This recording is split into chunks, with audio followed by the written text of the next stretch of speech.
Okay, hi again, it's Shannon. So as part of the removal of all the junk of the inside of my Airstream, please excuse, there's wasps flying around, so hopefully they seem to really like it in here. Anyway, the last thing I had to get to was removing this lovely hot water heater. I'm going to replace everything with tankless, so I'm going to have one for the sink and one for the bathroom area. They're so cheap, I'm just going to go that route, and it's just me, so I should be fine on propane. But anyway, getting this sucker out was not as easy as I had hoped, because you've got to have access to the inside and outside, which clearly I have access to the inside.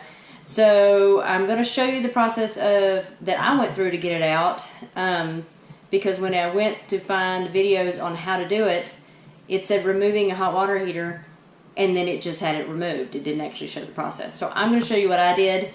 It's easy, but it's not as easy on an old one because screws are rusted, all kinds of fun stuff. So I'm going to do my best to get that, to show you what I did to get it out and show you the process. And then hopefully I won't have to make another trip to Lowe's. Yay.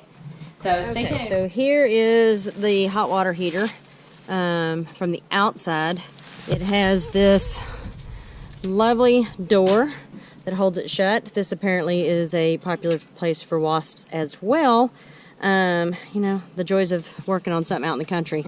Anyway, so to get this thing out, I had to remove all of the screws here around the perimeter. I did have a couple that were rusted in and not moving. And then, of course, in the process of trying to get them out, got completely stripped. I managed to pop that one out. I'll have to figure out how to get it out of there. I don't know if you can see that. Have to figure out how to get it out now that it's still wedged in there. But anyway, popped it off the edge. This one over here, I was able to pull enough and it just popped off. So it's loose and it's mobile. There was a lot of, let's see, it's coming out a little bit more. A lot of the sealer in here. It looked like it had been resealed at some point as well, so it was really super gloopy. That's going to be a lot of fun to get off and get cleaned. And then because I'm going to put in a tankless, I will probably just get a patch for this. But anyway, got that done. But the trick on all of this is that the bottom edge, of course, this can't be easy, the bottom edge is underneath this strip. And half of these screws I was able to get out. 3 or 4 of them were completely stripped out or locked in, so I couldn't get them out. I managed to get one out with the drill bits I had. The rest of them I was not able to. So I've got this one left. I went to Lowe's. Can you see that little bastard? Went to Lowe's, and because the drill bit I used, I had completely just gotten as far as I could get. So I am going to drill that one out, and then I will show you the next step. This whole thing holds up. Me getting this thing out today, not going to be happy.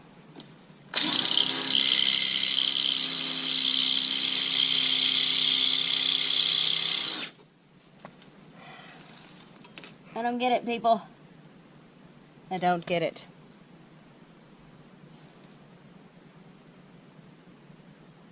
There's not enough room to get a hacksaw in there, although I have one.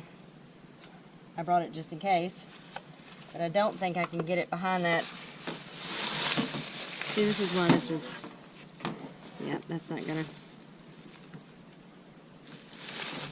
it's not spinning. It's not,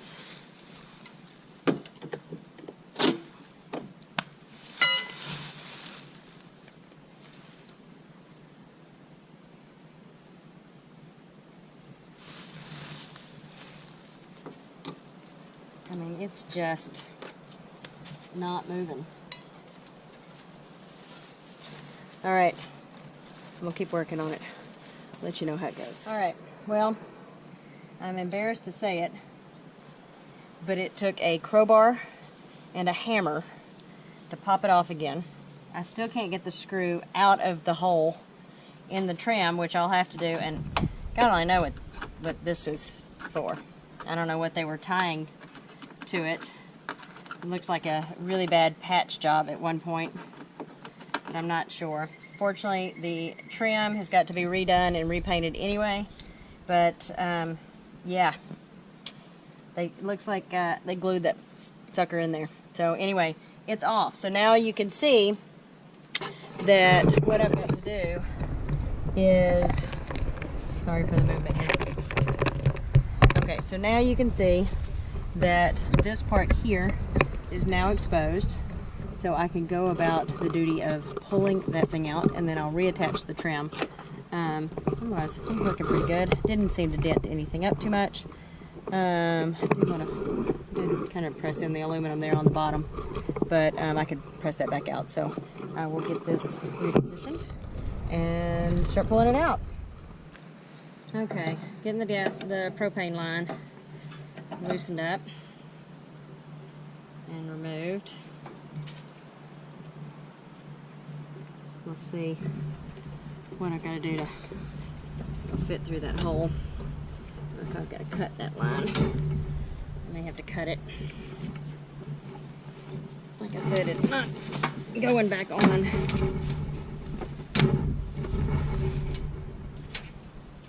Or back in the unit, so I'm not terribly concerned about it coming out nicely. The sucker is from '69, so I don't imagine that it even works or that anybody would want it. So, oh, if I had somebody on the other side to push, it would be helpful. It's heavy.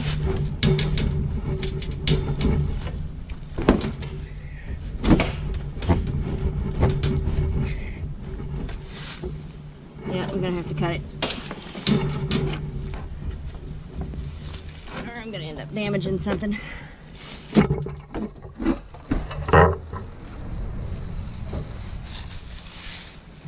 Need a little more room to work with. So I'm gonna cut it off. Actually, I just snap. One thing nice about copper tubes, pipe, it will bend and break.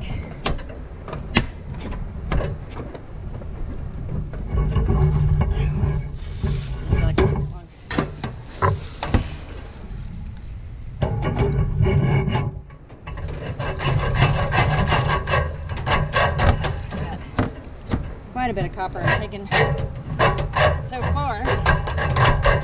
It's a salvage. Any little bit of money that'll pay for this little project of mine will be quite helpful. Alright, so as you can see, once you get to this point, pretty much just slides out. It's just a matter of getting it to come out in the first place, but all of the attachments, like I said, are here and around. Once you get that gas line out of its little hole and disconnected, should be good. All of the power, electricity, anything is disconnected from inside if it needed it. Disconnected so many things on the inside I can't even tell you what's in there anymore. Anyway, so that's how you do it. Like I said, there's going to be a patch here. I'll do a video of that when I patch it. I've got to find some cardboard because birds and wasps really love coming inside the Airstream. So anyway, stay tuned for more videos, and thanks for watching. Bye-bye. So just a little add-on. Part of why so many people end up taking these out, even if they're not doing a major remodel like I am, is that. That is all rotted out from the inside. Fortunately, it looks like the structure is going to be okay.